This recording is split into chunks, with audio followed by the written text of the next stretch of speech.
মানুষ ফজরের পরে ফজরের সালাত আদায় করে এই দোয়াটা পড়ে, ইয়া রাব্বি লাকাল হামদু কামা ইয়ানবাগি লিজালালি ওয়াজহিকা ওয়া আযীমি সুলতানিক।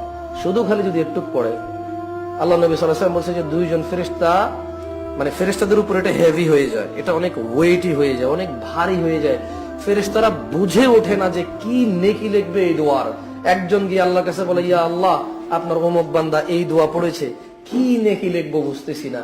আর একজন, মানে যখন দুইজন ফেরেশতা যখন একজন আরেকজনের সাথে কি হয়, মানে তারা বুঝতেছে না তারা কি লিখবে, তখন তাদের একজন আল্লাহ সুবহানাহু ওয়া তাআলার কাছে বলে, ইয়া আল্লাহ, এর কি লিখবো। আরেকজনে পড়ে শোনায় আল্লাহকে যে আল্লাহ, আপনার এই বান্দা এই দোয়া পড়েছে, ইয়া রাব্বি লাকাল হামদু কামা ইয়ানবাগি লিজালালি ওয়াজহিকা ওয়া আযীমি সুলতানিক।